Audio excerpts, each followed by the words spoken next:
Hello and welcome to our complimentary webinar, which is brought to you today in partnership with Webex by Cisco, Auscontact's national diamond sponsor, and it's entitled Scale Customer Experience and Engage Customers on Their Terms.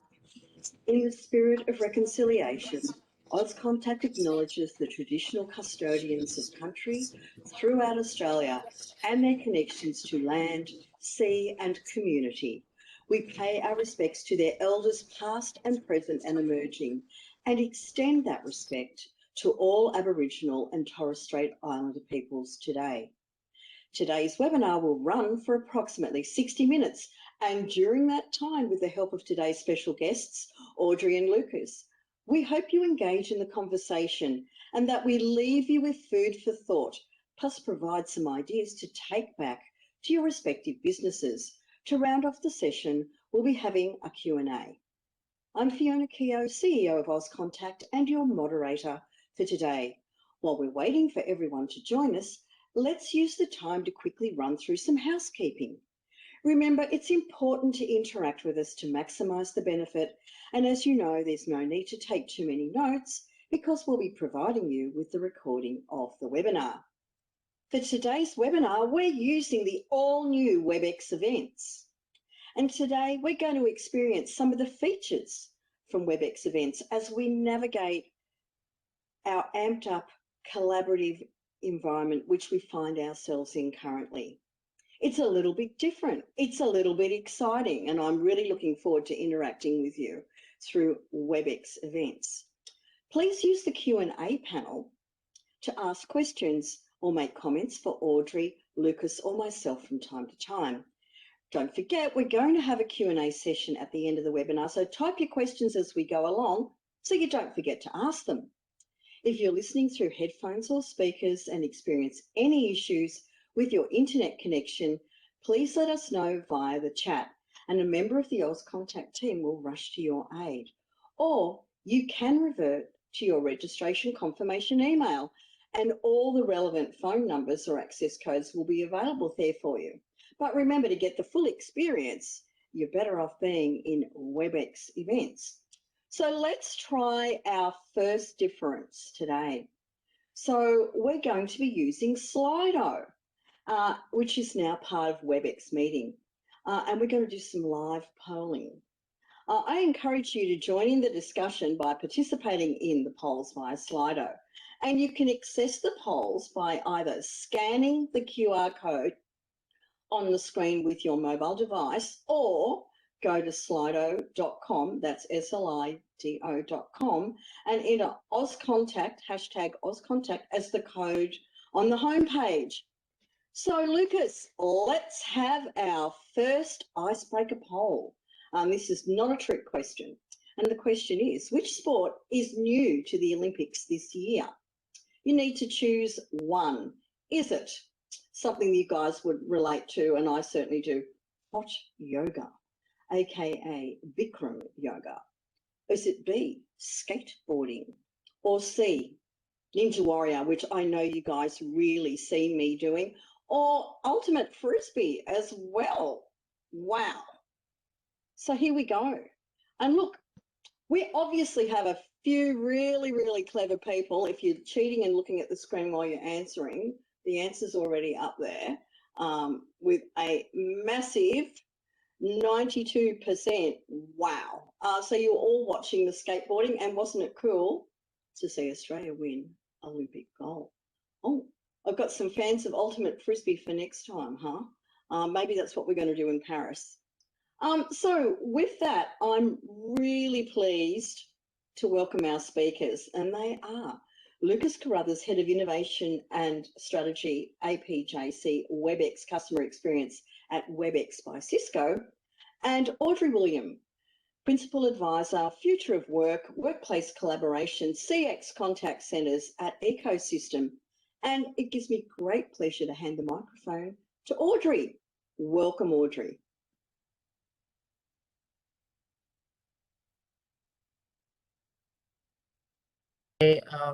A very good afternoon to everyone.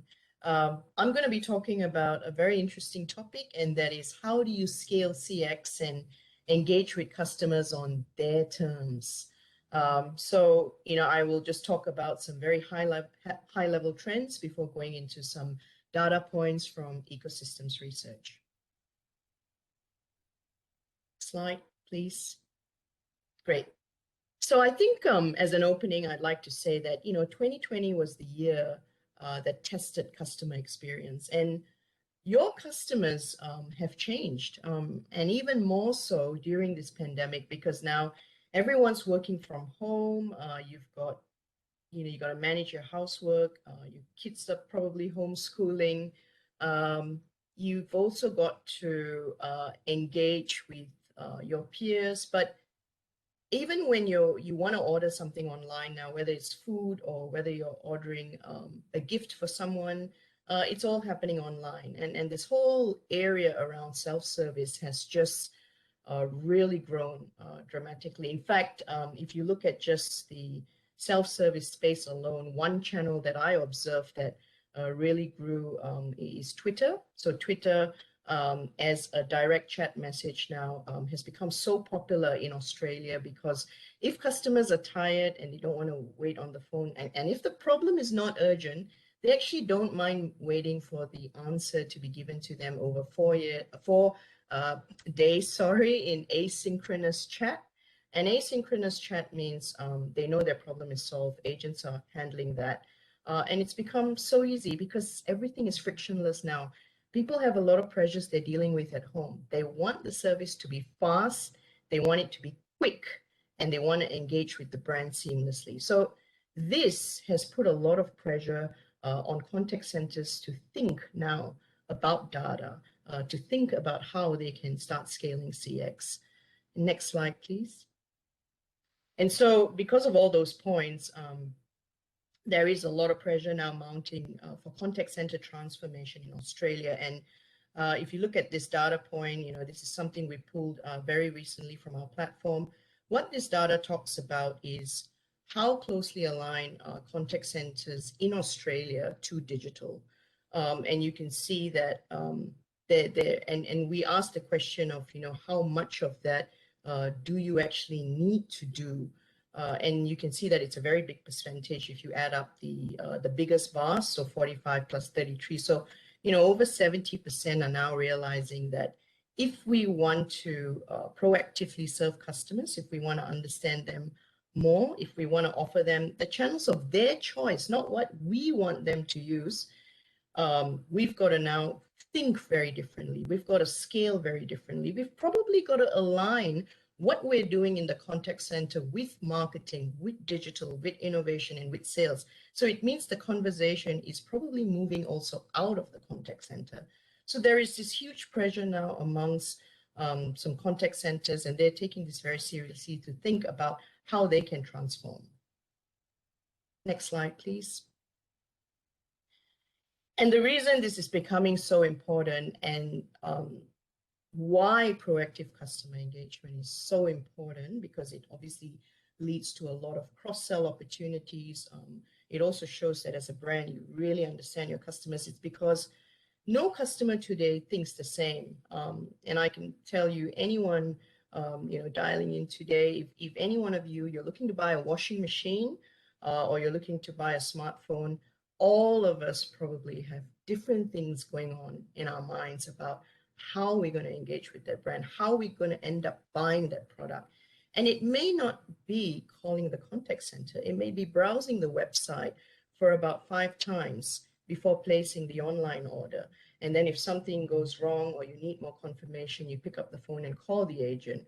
But if something is broken, you might get on to video. I know now a lot of contact centers in that offer that repairs and maintenance service. They're asking the customer to take the video and just show them where the problem is, and then they serve the customer.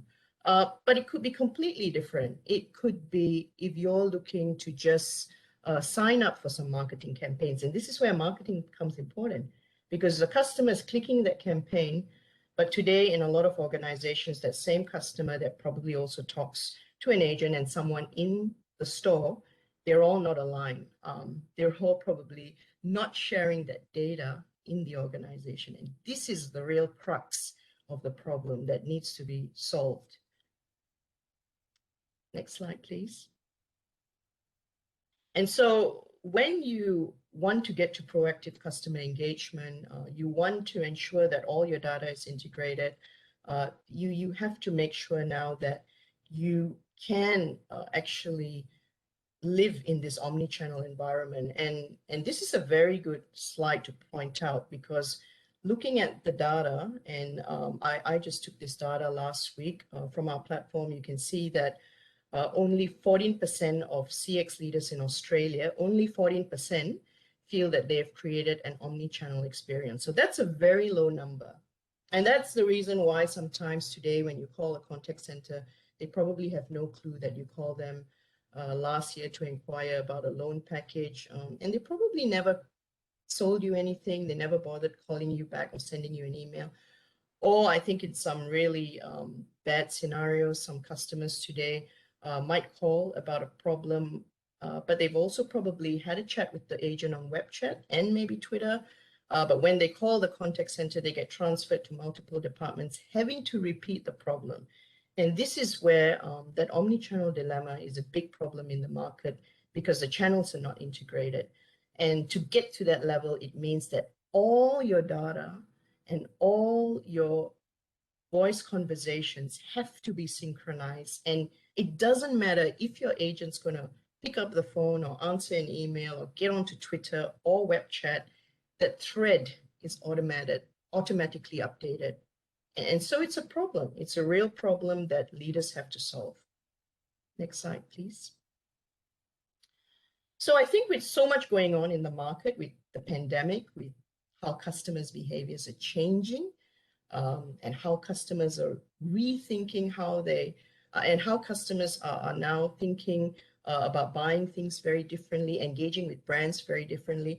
It is actually a very important time in the contact center industry to take a step back, reimagine CX. And it's absolutely critical to do this exercise, because it's an experimentation, but it also now helps you start thinking, what should the role of the agent be if you're going to have more asynchronous message channels in the mix? You're going to have conversational AI, but you're also going to have voice. But also reimagine how engagement channels will differ in a few years. And we're seeing that now. It's very evident from the data that, you know, self-service is rising, but it's not just only the channels that the contact centers are offering. It's what customers are wanting today. You know, for example, is WhatsApp becoming more relevant? And should you engage with your customer for that personal service on WhatsApp? So you need to start running these experimentations, but also running surveys to get feedback from your customers about what they want. Think about how you should serve your customer differently. If some things are not working, reassess that. And I think this is an important exercise, given the changes, given the pressure for digital transformation, given how customer journeys are becoming complicated. This whole process is absolutely critical. Next slide, please. So the workplace dynamics have also changed. You know, I think I'll shift gears a bit now to focus a bit on the agents, because, you know, we all know it's a very challenging time. And whilst it's very important to provide agents now with the right technology and the right tools, from, you know, knowledge management systems right down to AI and automation solutions, I think sometimes it's important to also take a step back to know the reality on the ground today. I was speaking to a BPO in Australia not too long ago, actually this week. And, you know, one of the things he said to me was they found out one of their agents was just not performing well because he actually wanted to harm himself. So it suddenly made everyone go like, oh, wow, we have something very dramatic we're dealing with, very serious. And they immediately took the agent off work. They started counseling sessions, and they realized that they had to change shifts. They had to change everything. It kind of like messed up their whole routine, if you will, but it made them realize that the pandemic is making it really tough for agents, because they're managing a lot at home. They're managing these calls. So whilst technology is important, I think it's also a very important time for contact center leaders now to understand how to start managing their workload. And this is where that whole area around workforce experience management, including automation, must be dealt with very delicately, that it fits into the realms of their workload. Next slide, please. And that's because an agent's day can be exhausting. You must look to simplify it, and even more so now during this pandemic. Your agents are your biggest assets. Without them, you really can't run a contact center. So understand that there are more significant challenges now happening during this pandemic. And I think it's the aim to see how technology can blend with changing perhaps your KPIs, changing the hours in terms of how they take their shifts. It may not be the same like how you were doing it before. And communicate, if they have to communicate now with a lot of back office experts, because there's a lot of delay in supply chain issues, then understand how that can be done for them simply. Next slide, please. So I think proactive CX means your agent must be on top of every conversation. And I think this is an important slide because we all go through different journeys, whether it's a buying journey, a repurchasing journey, a renewal journey. But one thing is very important here that I like to point out is when you want to achieve that omni-channel CX, all your data must be on one single dashboard, easily accessible for the agent, but the data must also be updated in real time. Next slide, please.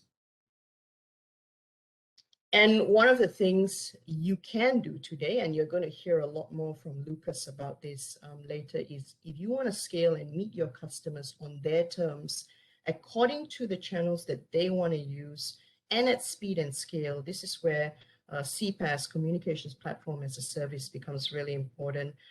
It's something very hot in the industry now that developers are looking at, because if you want to build now a video capability within chat or build more capabilities within the mobile app, because that's where your customers are going, you can do that now without just getting a systems integrator and spending hefty costs. This is where API and workflows can be tightly built at speed and scale, but also it's very cost effective and something that a lot of organizations are exploring. Next slide, please. And I think you have to modernize your contact center for greater agility. And this has really been evident during the pandemic. I think one thing that really accelerated in the last 18 months, not just in Australia, but globally, even if you look at the US, is really that whole move from the legacy environment to cloud contact centers. And it was very simple, and the reason this accelerated was because in the legacy world, you sometimes had to incur very expensive VPN costs, but you couldn't also scale very easily in the event of an emergency. If you had to add 20 or 30 agents, you could do it in the on-prem world, but it might have been a bit more difficult. So because of that, a lot of contact centers now are looking to see how they can get the benefits of the cloud to simplify that process. And this has become even more relevant now with agents working from home. How do you create that simplicity and agility for them is top of mind. And that's why, from Ecosystem's data, we've seen a very big acceleration from where we were 18 months ago to where we are today, from on-prem to the cloud. Next slide, please. So I think it's really important, as I touched on a few points from technology, from the agent perspective, but also the most important part I covered today is if you want to meet your customers on their terms, you really now have to take a seat back and start reimagining the contact center. It's absolutely critical. Don't just think that you can do business the way you used to do it, how you used to run the contact center for the last 5 years, because some things are working, but some things need innovation. And look for the blind spots in your current setup, because you need to start evaluating also if your channels are orchestrated and fix that problem. And it's again a data discussion. And I think as you work towards the CX transformation journey, I think it's important to understand that you must see how technology can elevate and solve some of the complexities. And this is where the API and workflow discussion becomes absolutely critical. So with that, I'd like to say thank you, and I really appreciate your time. And I believe we have a poll question now for you. That's right. So I'm sure you can see this. And the question is, what's your top priority to drive better customer experience?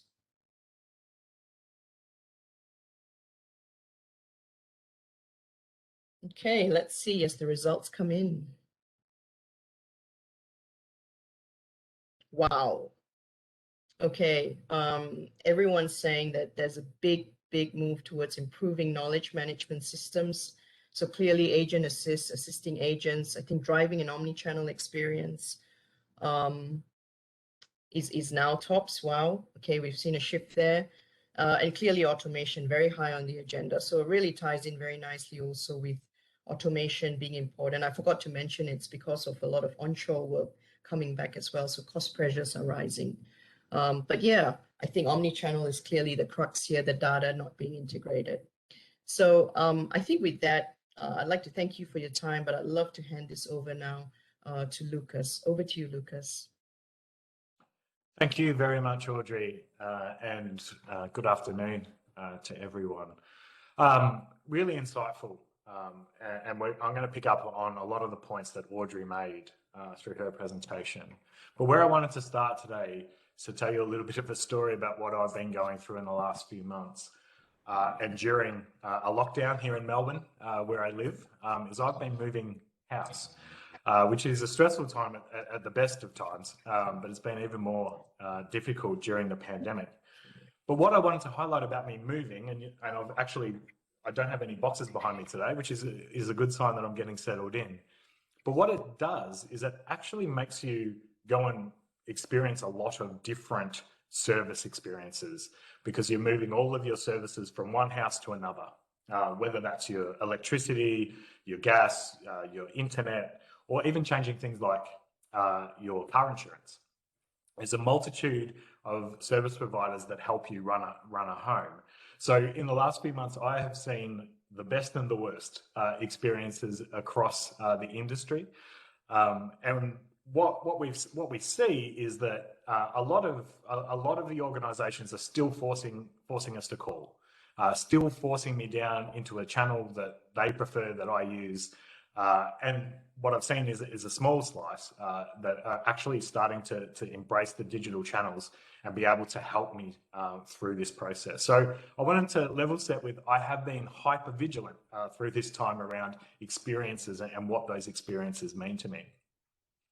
And this survey that Bain & Co have done was around this disconnection between a customer's experience and what the actual business thinks that they're delivering. So in this study, they found that 80% of businesses believe that they deliver a superior experience. These companies are saying, yes, we've put things in place that we think that this is a great experience, and yet 8% of their customers think that they agreed with those organizations. So there's this big gulf. That is a massive gulf between what businesses think they're giving and what customers are actually perceiving that they are getting. And a lot to what Audrey talked to here, there's lots of complexity around why these issues exist. But one of them, and I say here that customer experiences are broken, not all of them are, but the large majority of them are. And what we're seeing more and more in the industry, and I have done so for the 10 years that I've been in CX at Cisco, is that we're still tackling these problems of a very voice-centric contact center. One where we don't have any proactive reach outs to customers. We're not proacting service to them. We're actually forcing them to call when they've got an issue, like I said before when I was moving home. And then when they get there, we like to make them wait.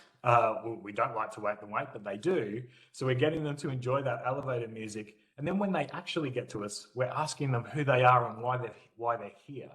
And sometimes, and as Audrey was talking about, we repeat them. They get to repeat that over and over again, depending on where they land in the contact center or what service they need.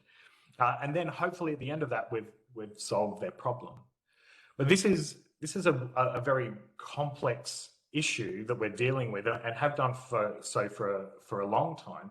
And now we're seeing, as Audrey said, channels like Twitter explode during the pandemic because people are wanting to engage in different ways. So historically, what contact centers have done is really focus on a really small slice of the buying journey for a customer, and that's in purchase and service.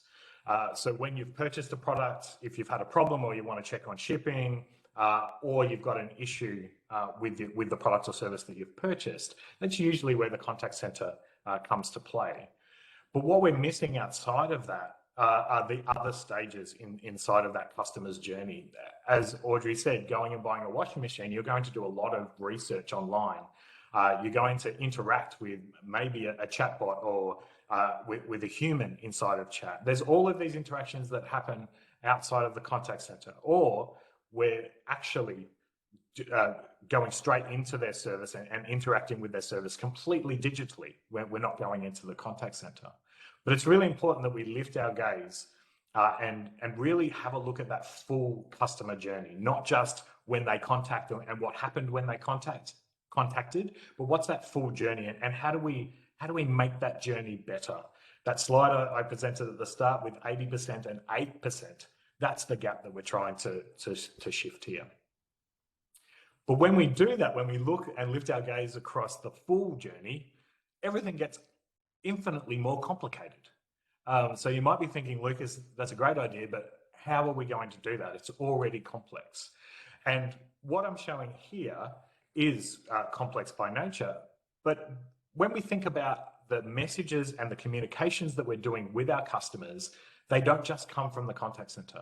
They come across multiple departments: sales, marketing, business ops. If they walk physically into a store, there are a huge amount of interactions that we do to our customers and with our customers outside of the contact center. And they happen on a variety of channels. So that could be Twitter, it could be voice, it could be SMS, it could be through a bot, through Instagram, etc. There's a wide variety of channels, and they're increasing all of the time. And if you think about your own personal experience with some of your service providers, your product providers, you will get these type of messages from them: appointment reminders, offers. Here's the latest offer that we have. There's a service outage in your area. Thank you for being loyal, etc., etc. We get this huge amount of communication coming from all parts of the organization, and they don't typically know about each other. And then on the left-hand side, all of those messages are generated from core backend systems.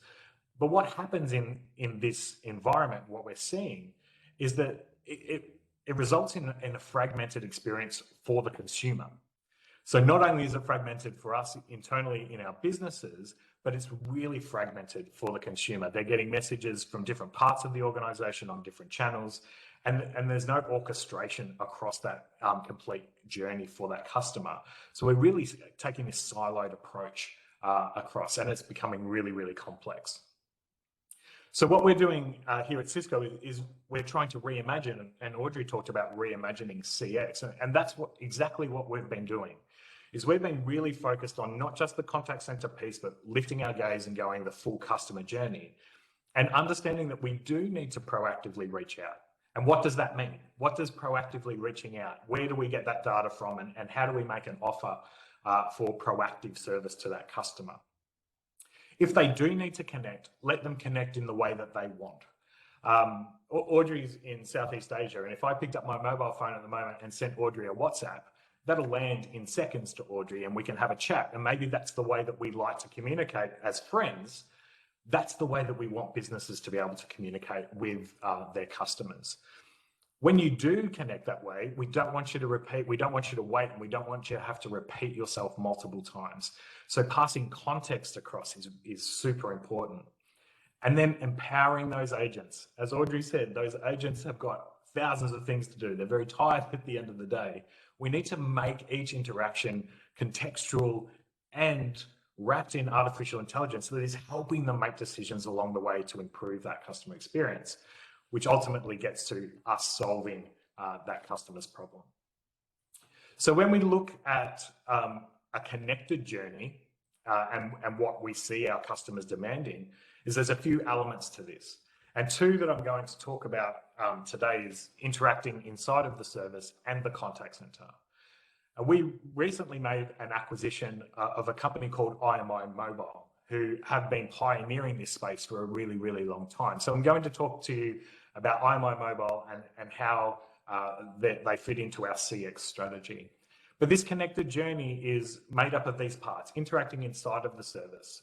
So think about you've purchased an internet plan from a service provider and you want to change that internet plan. This is about interacting inside of that service. So not having to hit a human every time you need to do something, but actually interacting digitally inside of that service. Service My Way and every employee is part of the experience is exactly that. It's contact center, but also extending that into the back office to be able to bring subject matter expertise to the customer. And then last of all, anticipating my needs. This is proactive offer. This is understanding that there's a proactive offer for service, but there might be a next best action that says, Audrey is a gold member in an internet service provider, and here's the new deal. So we're really looking across the full gamut of what that means. So we've shifted our focus from being contact center to being CX as a service, and we've been doing this for quite a number of years. And you can see on my slide here that IMI Mobile have given us some extra pieces in this puzzle to be able to offer CX as a service. And that gives us those four areas that I was talking about previously: service-driven, contact center, customer experience, and then into marketing and offers as well. So there's those four areas that we're covering through here. On the right-hand side is all of those channels that we offer. And IMI Mobile has brought us a huge amount of flexibility in the amount of channels that we have, but ultimately given us a really quick speed to market in adding channels as they come available. On the left-hand side is all of the core enterprise business systems that we need to be able to drive this data-driven contextual experience that our customers are demanding. And really importantly, down the bottom, as Audrey talked about, it's given us this ability to be able to be a CPaaS, a communications platform as a service, so we can embed service into where the customers are. And I'm going to give you an example of CX as a service, but specifically in the service-driven interaction. So this is a really quick demo around a service-driven interaction. So it's not going to touch the contact center. We're talking about specifically staying outside of the contact center for this demonstration. And what we're doing here is this is a customer who's just bought a digital doorbell, one of the video doorbells, and they're looking for some home service to be applied to that doorbell. So as this comes up, I'm just going to explain to you what we're looking at here. On the back side of this demonstration is the business canvas. Now, this business canvas is the ability to design an experience for a customer. So take this experience and think about your own organization, how you could apply this. But these modules and modes that we put onto this business canvas really paint the story for what we're actually going to do for that experience. And then on the right-hand side in this iPhone frame here is where you'll see the actual output between the customer. So the customer says, I would like to book a service. That's the only context that we have right now, is the customer saying, I would like to book a service. So what we do to start that flow is we say a welcome message. We'd be more than happy to help, but could you help identify yourself? So we're going to try and make this as painless as possible and use the mobile device that they're using to send them a one-time password. Now you'll notice this on the business pane on the back here. Here's this validate one-time password and send the one-time password. So it's all embedded in this business canvas that we're doing here. So what we do is then we send that one-time password. They go and copy and paste that out of their SMS and back into the service. What we then see is we can now address that customer by name. We say, thanks, Jordan. We've successfully identified you. Let's just go and look up those details for your account. And what we see here is we're dipping into Salesforce, which is for our business canvas here. This is a predefined integration that we've got. So we're dipping into Salesforce, and we're going to see what was the last product that Jordan purchased. and it is that Nest doorbell. So we're saying, from that context of I need to book a service, we're saying, is this the product you would like to book for this service? And we're actually showing an image of that as well to really make sure that that's the product that we're talking about. So we can surface lots of multimedia inside of this channel for this customer. Jordan goes ahead and says yes here. And then we say, great. So if that's the doorbell and you're after a service, here's the two options. And we present that natively in the iOS that we're showing here. And you can see this beautiful card that pops up, really intuitive for the user, really familiar for an iOS device. And we've given two options here, a video doorbell setup for $59.99, and Jordan's going to pick that one. Thank you, Jordan. And then as we lock that in and write that back to Salesforce, we now say, well, when do you want it, Jordan? And Jordan's going to say to me, the day after tomorrow. Jordan and I rehearsed before this. So he says the day after tomorrow. So using our NLP in here, we're going to go and figure out what that date actually is, because day after tomorrow isn't a date. So we're using the natural language processing in here to figure out that date. And then again, present a beautiful card here that says, here's all of the appointments that you're able to select from. We have deep integration into iOS here, and we can see that Jordan has dinner booked from 6:30 till 8:30 on Wednesday, just to give him that extra level of comfort around when he's going to book that service in. So he goes ahead and says 10:30 on Wednesday. We go and write that all the way back into Salesforce, confirm that to Jordan. And then we're going to ask Jordan, would he like to pay for that service right now? So we can get him to prepay. And again, using the iOS Apple Pay, we're going to say to Jordan, tap the link below. Jordan's going to go and tap that link and go through his necessary payment using all of his Face ID and all of the things that are embedded into iOS. And Jordan successfully has now booked and paid for that service. So what we see in that interaction inside of that service is we went from a context of I need to book a service all the way through using artificial intelligence only to be able to guide that customer through to selecting the service, booking that service, and ultimately paying for that service. So being able to convert that customer directly in channel. So when we talk about interacting inside of the service, it's really important that we provide this not only in iOS, like I showed you today, but that experience exists across multiple channels. And you'll see the logos there familiar to you, Google, RCS, WhatsApp, Line, Facebook Messenger, et cetera, et cetera. And we can make sure that we tailor the experience for that user's device. So in that customer connected journey, we have that service driven, as I said, that's what we just went through here, that service driven. Then we have a contact center in here as well. So once we get from service driven, if Jordan had a problem, how do we then hand that off into the contact center? What we're thinking about and what we do is we pass that entire transcript, that entire context that Jordan just went through, pass it through to the contact center agent so they've got full history.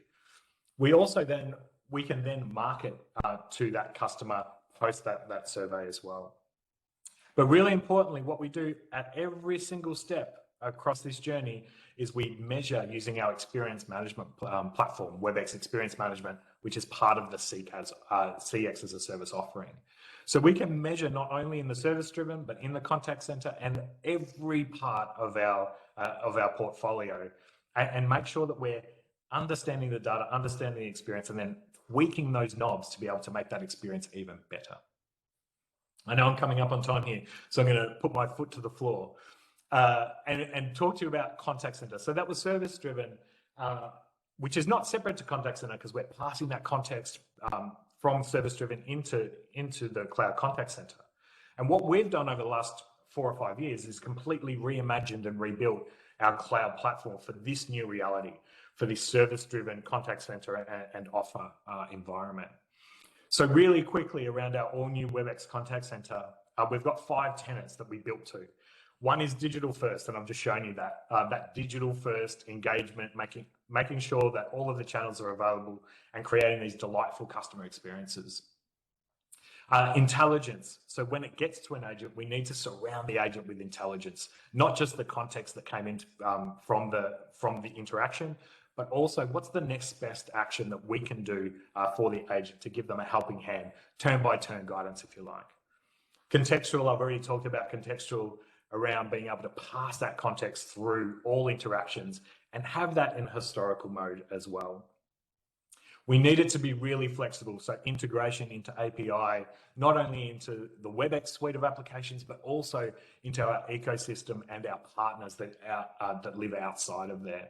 And then last of all, being really collaborative inside of the contact center, not only with the contact center agents, but the back end as well. We've completely redesigned and refreshed our agent interface that we can go through in much more depth at another time. But this is the cockpit where we give them access to all of that information and all of that intelligence. And lastly from me, I wanted to touch on an area that Audrey spoke about around EX. Contact center agents are employees first, and we need to be able to provide them with this great employee experience, high definition video, being able to reach back into the organization and hit the right subject matter expert, but also in team meetings and being able to care for your agents as well. And Cisco is really uniquely placed in that we have an employee experience or a workplace transformation type offering where we do calling, meeting, and messaging, and we pair that with our customer experience. So we take the best of what we do employee experience and apply it into customer experience as well. So in summary, it's about full customer journey. It's no longer just about into the contact center when they contact. It's about that full orchestration end to end and providing these delightful customer experiences that have been designed inside of your organization. We need to make continuous CX improvements on those journeys. So using data, being data driven to be able to understand where that's falling down and what we need to do next. And then last of all, being really collaborative with our agents, not only in the pool of agents that we have in our management, but also back into the rest of the organization. So with that, we're gonna do our last poll, and then I'm gonna hand over to Fiona for some questions. The last poll here is your contact center solution currently on-premise or cloud? And I'm going to flip over and have a look at the results here as they come up. At the moment, it's a dead heat on 0. Do I see a raise? Do I see a raise from anybody here? There we go, 100% cloud. And here they come through as well. So really importantly, not just looking at what's available in the cloud, but in a hybrid service as well. So how do we bridge the gap between on-prem and cloud? Is a really interesting conversation, and one that we've thought really hard and long about, that we understand how to join those two worlds together. So there you go, cloud 50%, on-prem 33%, and last of all, 17% there for not sure. So I'm going to stop sharing here. I'm going to thank you very much for your time, and I'm going to hand to Fiona, and apologies for running over a couple of minutes there. Thanks, Lucas, and you know running over is punishable by death, but we won't do that. Not today. So thanks so much for sharing, both Audrey and Lucas. And Audrey, a question to you first. I can't believe I'm going to ask this question because I feel like we've been talking about it since forever. And the whole area around omnichannel has literally been talked about for a while, and the data shows that it's a problem. You know, you shared 14%, etc. Why is it still going on as an issue? Yeah, that's right, Fiona, and I'm sure you faced some of these experiences. And the reason is because, as Lucas talked about all these channels, I talked about it. You know, contact centers have had these channels for years, but the challenge is they're collecting all these data in silos, and they're happy with that because their KPIs are meant for that. And they're going like, that's fine. But now how do you start integrating these threads? How do you bring the data together? And I think the data discussion is absolutely critical. If you don't fix this problem, you're going to continuously have these problems around. I just told you about my problem. Why are you asking me to repeat myself? So I think it's data synchronization, it's orchestration of channels, and that's absolutely something. It came out in the poll as well, if you remember. Yeah. Omnichannel was a big issue. Indeed. Lucas, what are your thoughts on this? They're very similar to Audrey. We've had channels existing, but they've been fragmented and siloed for a really long time, which makes it really, really difficult to be able to bring those things together. So what we see is, and what I showed today, is this orchestration across the top to be able to bring all of those channels together so that the complexity of the back end isn't shown to our customers, so they get a great experience. But then it's about how do we manage that in the back end, and how do we tie all of those things together. And data is key in that, and integrations into back end systems. I can't highlight that high enough. And we've taken a really API-driven approach here to make that as simple and easy as possible. Thank you. I'm going to ask a question of you, Lucas, first. If I'm a customer today, and the one thing I'm expecting is speed of service and to have my problem solved, I still get asked, authenticate myself, repeat the problem, and sometimes even repeat the problem again when I place a call a week later. Where is FCR gone? How can this process become smoother or become more frictionless? Give us the solution, Lucas. Well, I'll do my best, Fiona. So as you saw in the demonstration as well, we did an authentication request there that was where the customer was. So I think authenticating the customer as easily and simply as possible, but understanding where they are, and let's authenticate where they are, and not ask them to authenticate if they switch channels again. There are some regulations around that, obviously, in BFSI and those sorts of things, but for the large part, let's not ask them to continue to re-authenticate themselves.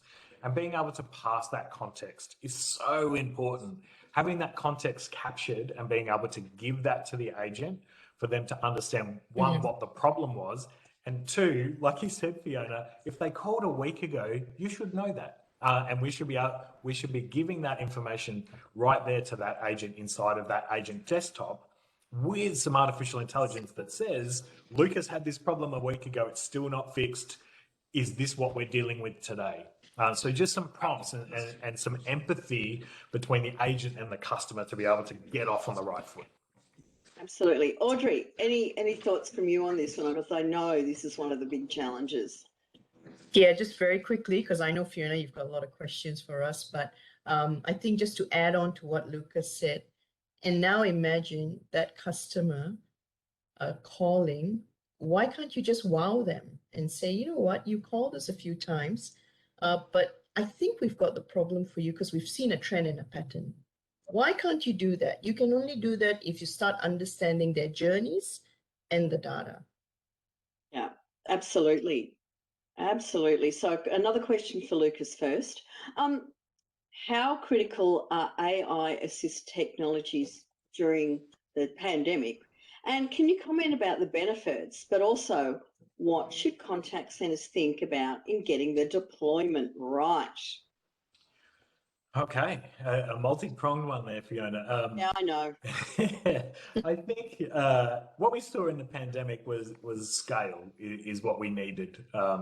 We needed to shift employees and agents home, and then how do we scale that? So we saw some great implementations of voice bots to begin with, to triage these calls as they were coming in, if it was a voice-based contact center. But what we did see, especially from some government agencies as well, is switch it to digital. So they really started offering a suite of digital initiatives in conjunction with the pandemic. So they'd already been doing a bunch of work on what they should look like and what are they, but the pandemic accelerated that really hard for them. So we saw them take slices out of those journeys, like authentication was one of them. How do I authenticate somebody digitally and then pass them through to the contact center so they're not waiting in queue for a very long time? So we actually saw customers pick off different pain points that they were seeing based on customer feedback to then deploy artificial intelligence for the customer side. We didn't see it as much on the agent side. I think the agent side we've been working on and we're deploying pieces at a time. So we had that in conjunction, but for a customer experience, we really saw how do we reduce their wait time and how do we reduce their authentication requirements as well as they got to us. Thanks, Lucas. Audrey. Yeah, so I think if you just to build on what Lucas said, agent assists and AI technologies are absolutely critical. But I think sometimes the challenge now can be they're having too many dashboards in front of them. They've got knowledge management systems. They've got solutions that whisper things in their ear. So I think getting that deployment right and how it fits into the realm of other technologies is critical, because you don't want to also stress the agent with the AI assist or pop-up solutions.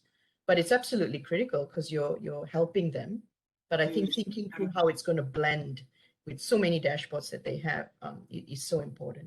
Yeah, and I think some of the biggest challenges in the last 18 months was getting people home and trying to settle them in, and then overlaying automation into an agent's life, can be a little bit confronting, for want of a better term. So it's kind of people only had the bandwidth to tackle one thing at a time and to manage the support for the customers first, and why employees seem to be becoming a secondary focus. Audrey, this is a question only for you, so you've got the microphone for the whole time. You talked about why contact centres now need to take a step back and start reimagining what the contact centre should look like. Can you maybe go a little bit more in depth in 1 minute and why this is absolutely critical? Yeah, absolutely, Fiona. So, we're living in a very different era now. It's the pandemic. Customers' habits and behaviors are changing. They want Twitter, they want WhatsApp, they want to chat within the app. And you saw what Lucas showed as well. And if I'm a customer, that's what I want. The question now contact centers need to ask themselves, are they offering these services? Are they making it frictionless? And the vast majority of the answer is it's probably not happening.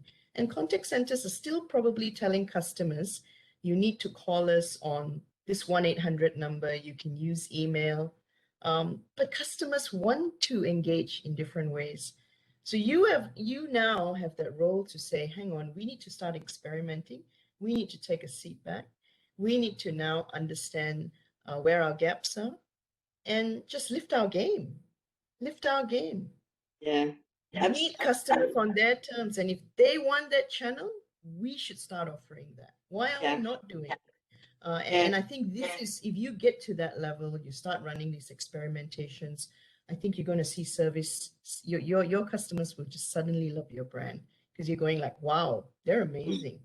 Yeah. And look, and it's that shift in approach from drive customers to a certain channel as opposed to ask customers how they would like to interact. It's just that shift. Absolutely. So we promised some questions that have been asked from the audience, and we have questions. So Christina has a question. It's for you, Lucas, I think. You know how you showed the IMI mobile example, and Christina's question popped up right at that point in time. And she asked, is this compatible with Android as well? The answer to that is absolutely yes. While I did show an iOS example, I used iOS as the example today, but it could have been RCS. So RCS is the rich communication for Google and for Android. So we do offer that across that same sort of experience as you saw the iOS deep integration. RCS provides that for Google. And it's not just Google, it's WhatsApp. It's a whole bunch of channels, but definitely we have that same sort of really rich, deep experience in Android as well as iOS. Absolutely. Fantastic. Thank you so much, Lucas. A question from the audience for you, Audrey. So what trends are you seeing, and then you, Lucas, sorry, I'm not leaving you out in the cold. What trends are you seeing in chat box and conversational AI? Are companies seeing benefits of the solution, or is it all hype? Yeah, so it's a really hot topic, right, in the industry, and especially so in Australia. And the reason is because a lot of jobs have come back onshore in the last 1.5 years, if you look at some of the big brands in Australia. And, I think voice is definitely here to stay in Australia, whereas maybe messaging and some other back office functionality is still outsourced to a certain degree to the other countries like India, Philippines, South Africa. And the costs are creeping up, right? The costs are rising. You bring more jobs back, the costs will rise. So absolutely, AI and automation is hot, and that's why conversational AI is so important. You're not saying automate completely, but you need to bring that in where you can take the load off questions that are asked, or find a way to deflect questions. The problem, Fiona, is a lot of chatbots have been deployed and customers have been frustrated. They go like, oh my gosh, I asked you for this, you're saying this to me right now. I asked you for this, you're saying this to me right now. So what they're saying is, if I don't want to use your chatbot. I want to pick up the phone and speak to an agent. Now, the problem there is designing the conversation, the decision trees, and this is where you got to work with the right provider, the right conversational designers to get that right. Because if not, you're causing more problems again by bringing that channel in. Yeah, But absolutely. absolutely, it's very critical. Yeah, I've spent a lot of time shouting on bots. Lucas, I'd love your insights. Very similar to Audrey, but what I would say is don't try and automate everything. Automating everything won't work, and you need to make that artificial intelligence as human intelligence as possible. Humanize that artificial intelligence. And I think in my example that I showed today, it's just one of hundreds of examples that you can think of. You really need to pick the use case that it's going to be applied for, applicable for, and the human is going to accept those tolerances from a bot in those type of conversations. So as Audrey said, understanding and designing your conversations is really key in that, and not trying to stretch everything to automation. People don't want to automate everything, but there are some gains that you can give from a CX point of view, as well as from a cost efficiency. So there's your sweet spot. As you cross those two areas, what costs me a lot and what's a great experience, they're the ones to go and tackle first, and start small and grow that out as it gets some traction. Fantastic. Thank you so much. Now, we've got two more questions that I want to ask, plus closing remarks. So short, sharp answers, guys. So Audrey, how should we look at KPIs in the contact centre? We're thinking of changing some tactics. Any ideas? Yeah, look, I think CX leaders are really taking a hard look at KPIs, even CSAT scores, NPS ratings. It's a big number. Sometimes when an NPS is, you say I've grown by 200%, what does it say? What does it say about your customer base? Are they really happy? And I think what a lot of contact centers are trying to do now is work with digital teams to layer sentiment analysis and listening into that whole approach. So you look at the data, but you're also now understanding what customers are really wanting. That's one to look at. But then if you look at the asynchronous messaging that we talked about, Lucas talked about all those channels, Twitter, WhatsApp, some customers don't mind that delay, the problem's being solved. How are you looking at average handle time? Should it be solved within that hour? Now it's stretching over 4 days. So now you've got to re-look at that. So I think don't just sit back and say everything's the same. It's a very different world. Re-look at your KPIs. Fantastic. Lucas, what tactics would you take? Very similar again, but really trying to think about them from a customer's lens. I think historically what we did with KPIs is really laid them at the agent's feet and said, we want you to get off the phone this quickly, we want you to do this many calls. It was really agent-specific KPIs rather than customer-specific KPIs. So how do we bring a more customer lens into the way that we measure our contact centers with everything that's changing around us right now? Average handle time on a Twitter conversation doesn't work. So how do we get the customer's lens and the customer experience back into KPI so that we can focus more on what that is for the customer rather than holding agents to account on you need to do this many in this amount of time. And absolutely seriously linking those KPIs to the strategy of the organisation. Because if you've got a strategy and the KPIs don't drive it, then you've got to disconnect right from the get-go. Absolutely. One last question for you, Lucas, because I know you'll love this question. If I'm currently on a contact centre on-premises solution, how do I take advantage of a cloud solution? That is a good question. So at Cisco, we've had a really long heritage in on-prem, obviously, and we now have cloud, and we've been doing cloud for some years now. But what we didn't want to do is just you can either have an on-prem system or a cloud system. We really took a hybrid approach. So we've taken some of the best things in the cloud, like IMI Mobile, which I just showed you now, Webex Experience Management, and other cloud components to be able to use them on your on-prem system. So if you're not ready to shift to the cloud for whatever reason, and you don't have to, no one's forcing you to go to the cloud. If you want to stay on-prem, we can augment a lot of these services from the cloud and augment them down into your on-premise system. So we never want to leave anyone behind on-prem. We're still innovating on-prem, and we're still making sure that we understand the suite of products and functionality that we can deliver from the cloud all the way down to prem.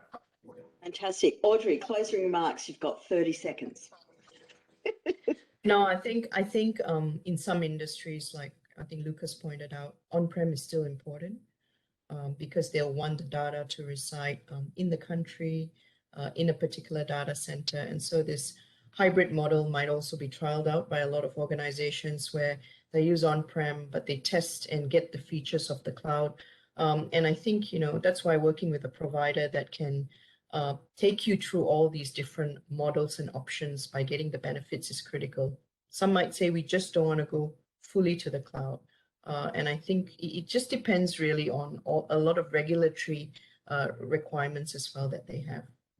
Thanks, Audrey. Lukas, some closing remarks, please, before we My closing remarks have, I've never been more excited to be in CX, the contact center expanding to CX. And I think there's so much opportunity for reimagining customer experience and using these great new technologies that we've got, but also understanding a full customer's journey and making that experience amazing every single time. Let's delight all of our customers, and I think we've got the tools to do it. Let's just go and delight those customers even more. Thank you so much. Well, with that, we're a couple of minutes over, but I want to say thank you to Audrey from Ecosystems and to Lukas from Cisco, and thank you to all of you. We hope you thoroughly enjoyed your Webex by Cisco experience today and a bit of time on Slido and using different technologies. Consider what your future might be, and the information that was shared by Audrey and Lukas was absolutely so rich and wonderful. And from Auscontact, thank you to our national diamond sponsor, Cisco, and see you next time. Have a great rest of your day, wherever you may be, and stay safe. Thanks, everyone.